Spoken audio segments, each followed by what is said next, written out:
नमस्कार दोस्तों, स्वागत है आप सभी का मेरे चैनल पर। आइए सुनते हैं अमरकांत जी के द्वारा लिखी गई कहानी दोपहर का भोजन।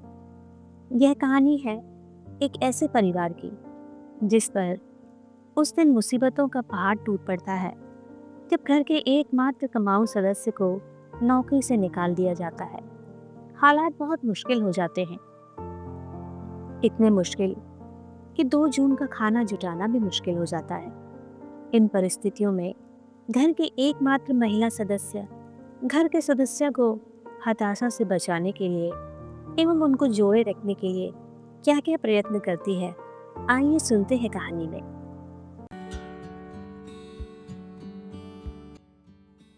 सिद्धेश्वरी ने खाना बनाने के बाद चूल्हे को बुझा दिया और दोनों घुटनों के बीच सिर रखकर शायद पैर की उंगलियां या जमीन पर चलते चींटे चींटियों को देखने लगी।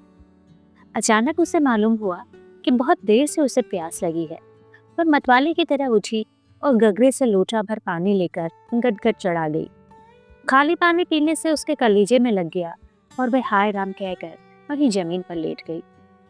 आधे घंटे तक वहीं उसी तरह पड़ी रहने के बाद उसके जी में जी आया। वह बैठ गई, आंखों को मलमल कर इधर उधर देखा और फिर उसकी दृष्टि अब टूटे खटोले पर सोए अपने 6 वर्षीय लड़के रमूद पर जम गई। लड़का नंग धड़ंग पड़ा था।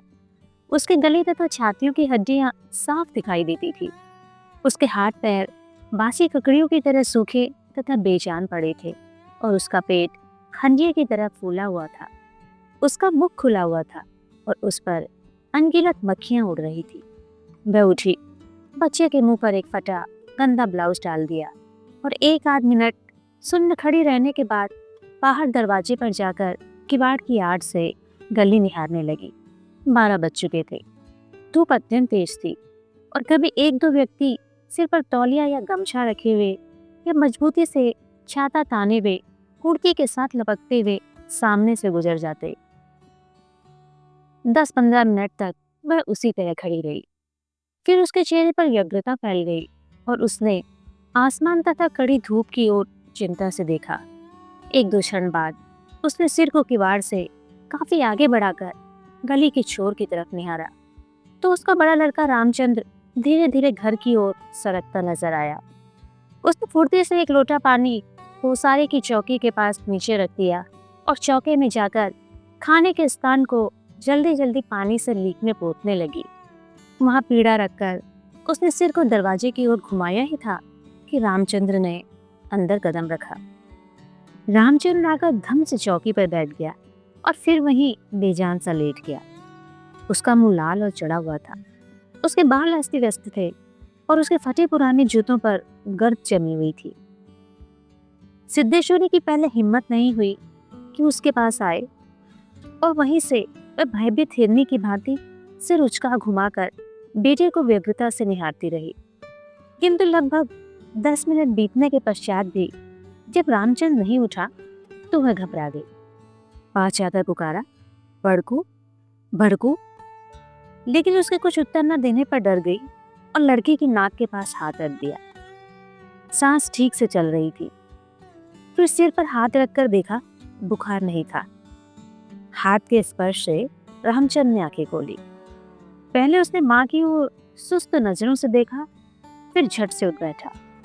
जूते निकालने और नीचे रखे लोटे के जल से हाथ पैर धोने के बाद तो यंत्र की तरह चौकी पर आकर बैठ गया। सिद्धेश्वरी ने डरते डरते पूछा, खाना तैयार है, यहीं लगाऊं क्या?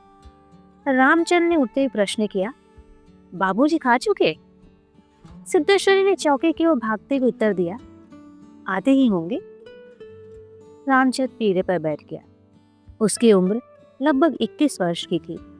लंबा, दुबला पतला, गोरा रंग, बड़ी बड़ी आंखें और होठों पर झुर्रियां। वह एक स्थानीय दैनिक समाचार पत्र के दफ्तर में अपनी तबीयत से प्रूफ रीडरी का काम सीखता था। पिछले साल ही उसने इंटर पास किया था। सिद्धेश्वरी ने खाने की थाली सामने लाकर रख दी और पास ही बैठकर पंखा करने लगी। रामचंद्र ने खाने की ओर दार्शनिक की भांति देखा।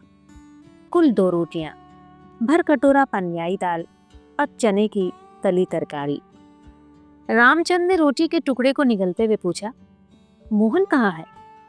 बड़ी कड़ी धूप हो रही है। मोहन सिद्धेश्वरी का मंझला लड़का था। उसकी उम्र 18 वर्ष थी और वह इस साल हाई स्कूल का प्राइवेट इम्तिहान देने की तैयारी कर रहा था। वह न मालूम कब से घर से गायब था और सिद्धेश्वरी को स्वयं पता नहीं था कि वह कहाँ गया है। किंतु सच बोलने की उसकी तबीयत नहीं हुई और झूठ मूठ उसने कहा, किसी लड़की के यहाँ पढ़ने गया है, आता ही होगा। दिमाग उसका बड़ा तेज है और उसकी तबीयत 24 घंटे पढ़ने में ही लगी रहती है। हमेशा उसी की बात करता रहता है। रामचंद ने कुछ नहीं कहा। एक टुकड़ा मुंह में रखकर भरा गिलास पानी पी गया, फिर खाने लग गया। वह काफी छोटे छोटे टुकड़े तोड़कर उन्हें धीरे धीरे चबा रहा था। सिद्धेश्वरी भय तथा आतंक से अपने बेटे को एकटक निहार रही थी। कुछ क्षण बीतने के बाद डरते डरते उसने पूछा, वहां कुछ हुआ क्या? रामचंद ने अपनी बड़ी बड़ी भावहीन आंखों से अपनी मां को देखा, फिर सिर नीचा करके कुछ रुखाई से बोला, समय आने पर सब ठीक हो जाएगा। सिद्धेश्वरी चुप रही। धूप और तेज होती जा रही थी। छोटे आंगन के ऊपर आसमान में बादल के एक दो टुकड़े पाल की नावों की तरह तैर रहे थे। बाहर की गली से गुजरते हुए एक खड़खड़िया इक्के की आवाज आ रही थी और खटोले पर सोए बालक की सांस का खरखर शब्द सुनाई दे रहा था। रामचंद ने अचानक चुप्पी को भंग करते हुए पूछा, प्रमोद खा चुका? सिद्धेश्वरी ने प्रमोद की ओर देखते हुए उदास स्वर में उत्तर दिया, हाँ खा चुका है। रोया तो नहीं था? सिद्धेश्वरी फिर झूठ बोल गई। आज तो सचमुच नहीं रोया, तो बड़ा ही होशियार हो गया है। कहता था बड़का भैया के यहाँ जाऊंगा। ऐसा लड़का। पर वह आगे कुछ न बोल सकी, जैसे उसके गले में कुछ अटक गया। कल प्रमोद ने रेवड़ी खाने की जिद पकड़ ली थी और उसके लिए 1.5 घंटे तक रोने के बाद सोया। रामचंद्र ने कुछ आश्चर्य के साथ अपनी माँ की ओर देखा और फिर सिर नीचा करके कुछ तेजी से खाने लगा। थाली में जब रोटी का केवल एक टुकड़ा शेष रह गया तो सिद्धेश्वरी ने उठने का उपक्रम करते हुए प्रश्न किया, एक रोटी और लाती हूँ। रामचंद्र ने हाथ से मना करते हुए हड़बड़ाकर बोला, नहीं नहीं, जरा भी नहीं, मेरा पेट पहले ही भर चुका है। मैं तो यह भी छोड़ने वाला हूँ, बस अब नहीं। सिद्धेश्वरी ने जिद की, अच्छा आधी ही सही। रामचंद्र बिगड़ उठा, अधिक खिलाकर बीमार कर डालने की तबीयत है क्या? तुम लोग जरा भी नहीं सोचती हो, बस अपनी जिद। भूख रहती तो क्या ले नहीं लेता? सिद्धेश्वरी जहां की तहां बैठी ही रह गई। रामचंद्र ने थाली के बचे टुकड़े से हाथ खींच लिया और लोटे की ओर देखते हुए कहा, माँ पानी लाओ। सिद्धेश्वरी लोटा लेकर पानी लेने चली गई। रामचंद्र ने कटोरे को उंगलियों से बजाया, फिर हाथ को थाली में रख दिया। एक दो क्षण बाद रोटी के टुकड़े को धीरे से हाथ से उठाकर आंख से निहारा और अंत में इधर उधर देखने के बाद टुकड़े को मुंह में इस सरलता से रख लिया जैसे वह भोजन का ग्रास न होकर पान का बीड़ा हो। मशरा लड़का मोहन आते ही हाथ पैर धोकर पीढ़े पर बैठ गया। वह कुछ सांवला था और उसकी आंखें छोटी थी। उसके चेहरे पर चेचक के दाग थे। वह अपने भाई ही की तरह दुबला पतला था, किंतु उतना लंबा न था। वह उम्र की अपेक्षा कहीं अधिक गंभीर और उदास दिखाई पड़ रहा था। सिद्धेश्वरी ने उसके सामने थाली रखते हुए प्रश्न किया, कहाँ रह रहे थे बेटा? भैया पूछ रहा था। मोहन ने रोटी के एक ग्रास को निगलने की कोशिश करते हुए अस्वाभाविक मोटे स्वर में जवाब दिया, कहीं तो नहीं गया था, यहीं पर था। सिद्धेश्वरी वहीं बैठकर पंखा झुलाती हुई इस तरह बोली जैसे स्वप्न में बड़बड़ा रही हो। बड़का तुम्हारी बहुत तारीफ कर रहा था, कह रहा था मोहन बड़ा दिमागी है, उसकी तबीयत 24 घंटे पढ़ने में लगी रहती है। यह कहकर उसने अपने मशरे लड़की की ओर इस तरह देखा जैसे उसने कोई चोरी की हो। मोहन अपनी माँ की ओर देखकर फीकी हंसी हंस पड़ा और फिर खाने में जुट गया। वह परोसी गई 2 रोटियों में से एक रोटी कटोरे की 3/4 दाल तथा अधिकांश तरकारी साफ कर चुका था। सिद्धेश्वरी के समझ में नहीं आया कि वो क्या करे। इन दोनों लड़कों से उसे बहुत डर लगता था। अचानक उसकी आंख भर आई और वह दूसरी ओर देखने लगी। थोड़ी देर बाद उसने मोहन की ओर मुंह फेरा तो लड़का लगभग खाना समाप्त कर चुका था। सिद्धेश्वरी ने चौंकते हुए पूछा, एक रोटी देती हूँ। मोहन ने रसोई की ओर रहस्यमय नेत्रों से देखा, फिर सुस्त स्वर में बोला, नहीं। सिद्धेश्वरी ने गिड़गिड़ाते हुए कहा, नहीं बेटा, मेरी कसम, थोड़ी ही ले लो। तुम्हारे भैया ने एक रोटी ली थी। मोहन ने अपनी माँ को गौर से देखा, फिर धीरे धीरे इस तरह उत्तर दिया जैसे कोई शिक्षक अपने शिष्य को समझाता है, नहीं रे, बस। अव्वल तो अब भूख नहीं, फिर रोटियां तूने ऐसी बनाई हैं कि खाई ही नहीं जाती, न मालूम कैसी लग रही है। खैर, अगर तू चाहती है तो कटोरे में थोड़ी दाल डाल दे, दाल बड़ी अच्छी बनी है। सिद्धेश्वरी से कुछ कहते न बना, उसने कटोरे को दाल से भर दिया। मोहन कटोरे को मुंह लगाकर सुड़ सुड़ पी रहा था कि मुंशी चंद्रिका प्रसाद जूतों को खस खस घसीटते हुए आए और राम का नाम लेकर चौकी पर बैठ गए। सिद्धेश्वरी ने माथे पर साड़ी को कुछ नीचे खिसका लिया और मोहन दाल को एक सांस में पीकर तथा पानी के लोटे को हाथ में लेकर तेजी से बाहर चला गया। 2 रोटियां, कटोरा भर दाल, चने की तली तरकारी। मुंशी चंद्रिका प्रसाद पीढ़े पर पालथी मारकर बैठे रोटी के एक एक ग्रास को इस तरह चुबला चबा रहे थे जैसे बूढ़ी गाय जुगाली करती है। उनकी उम्र 45 वर्ष के लगभग थी, किंतु 50-55 के लगते थे। शरीर का चमड़ा झूलने लगा था।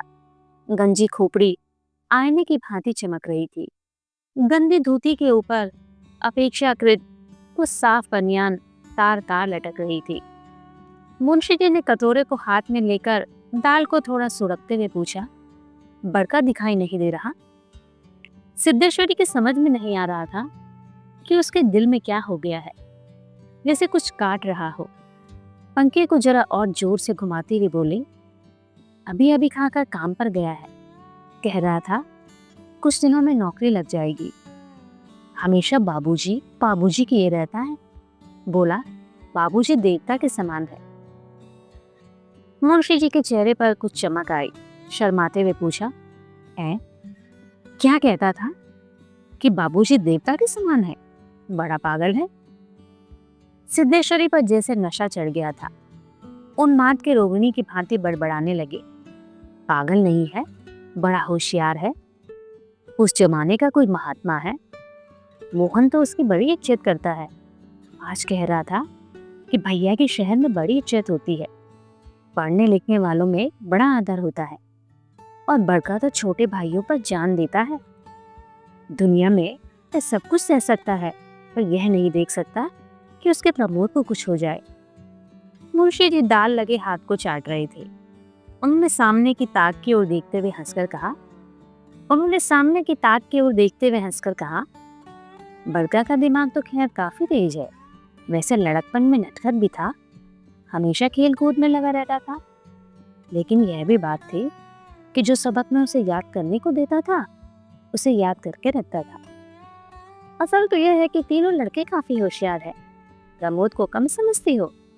यह कहकर वह अचानक जोर से हंस पड़े। मुंशी जी 1.5 रोटी खा चुकने के बाद एक ग्रास से युद्ध कर रहे थे। कठिनाई होने पर 1 गिलास पानी चढ़ा गए, फिर खर खर खांस कर खाने लगे। फिर चुप्पी छा गई। दूर से किसी आटे की चक्की की पुक पुक सुनाई दे रही थी।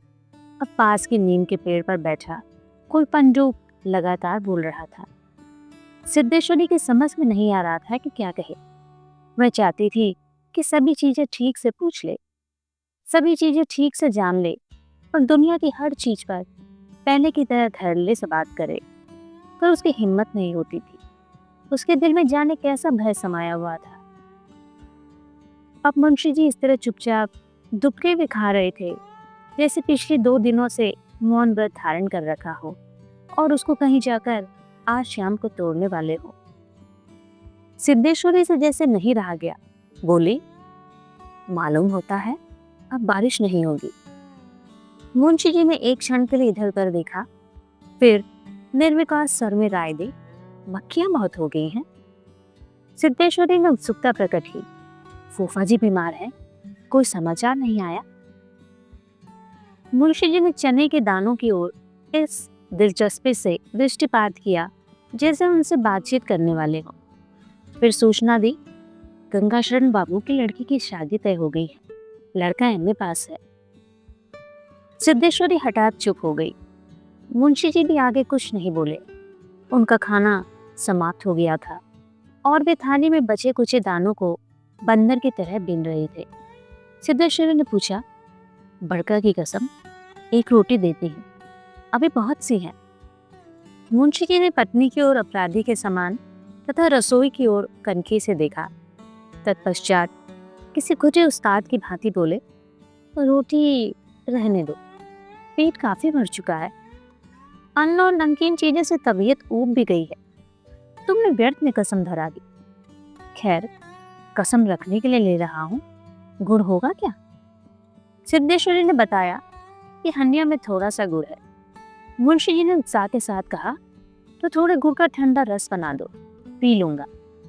तुम्हारी कसम भी रह जाएगी, जायका भी बदल जाएगा, साथ ही साथ हाजमा भी दुरुस्त होगा।